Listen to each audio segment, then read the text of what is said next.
মা, যার হয় না কোনো তুলনা, সন্তানের প্রয়োজনে ধরা দিতে প্রস্তুত যে কোনো রূপে, কখনো আশ্রয়দাতা, কখনো অভিভাবক, আবার কখনো যোদ্ধা।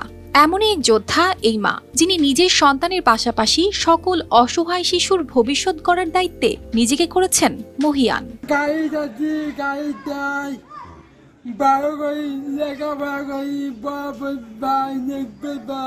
বলছি কুড়িগ্রামের রিক্তা আক্তার বানুর কথা, যিনি তার দীর্ঘ সংগ্রামে আজ পৌঁছেছেন বিবিসির প্রভাবশালী 100 নারীর তালিকায়। এই অত্র বিদ্যালয়ের প্রতিষ্ঠাতা রিক্তা আক্তার বানু লুৎফা, উনি সমস্ত বিশ্বের মন জয় করেছে।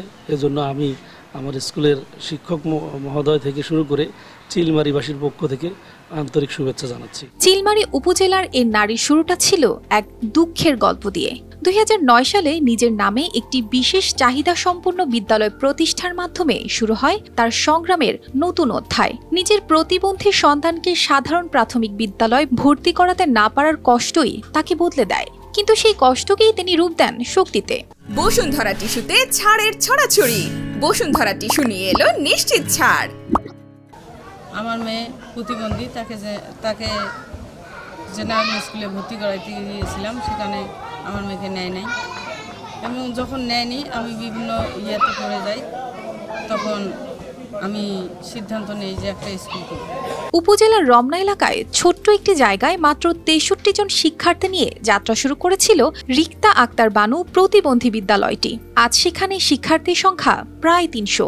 এই অসাধারণ প্রতিষ্ঠান গড়তে রিক্তা নিজের শ্রম, মেধা এবং হাসপাতালের নার্স হিসেবে কাজ করে অর্জিত অর্থ ব্যয় করেছেন। কিন্তু তিনি একা ছিলেন না, বিদ্যালয়ের শিক্ষকেরাও তার পাশে দাঁড়িয়েছেন। এই প্রতিষ্ঠানের প্রতিষ্ঠাতা রিক্তা আক্তার বানু নিজের তহবিল থেকে ছোট চাকরি করার মাঝেও উনি বাইরে থেকে কিছু বিত্তবান মানুষের সহায়তায় এই প্রতিষ্ঠানের কাজ করে। প্রতিবন্ধী শিশুদের জন্য এমন ব্যতিক্রমী উদ্যোগ বিশ্বজুড়ে নজর কেড়েছে। এবছর বিবিসি 5টি বিভাগে প্রভাবশালী 100 নারীর একটি তালিকা প্রকাশ করে, সেখানেই জায়গা করে নিয়েছেন রিক্তা আক্তার বানু।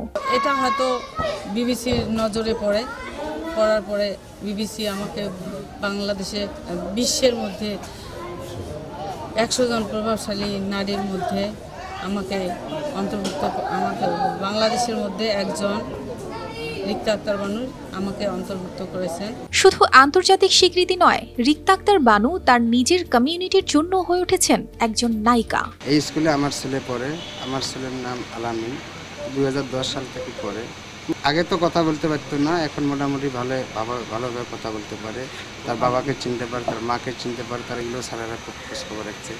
রিক্তা আক্তার বানু বিবিসির 100 জনের মধ্যে একজন হওয়াতে আমি নিজেকে গর্ববোধ করি। চিলমারির উপজেলার এই কর্মকর্তা জানান, শুরু থেকেই বিদ্যালয়টি পাশে পেয়েছে স্থানীয় প্রশাসনের সমর্থন। রিক্তা বানুর এই উদ্যোগ সত্যিই অনন্য। আমাদের বাংলাদেশেরই গর্ব, আমাদের চিলমারি উপজেলার রিক্তা আক্তার বানু।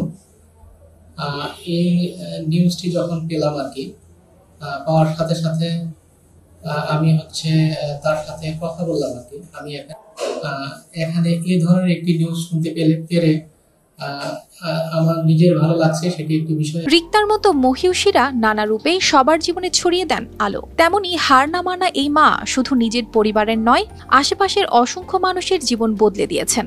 আমার সোনার বাংলা, আমি তোমায় ভালোবাসি। News desk, RTV।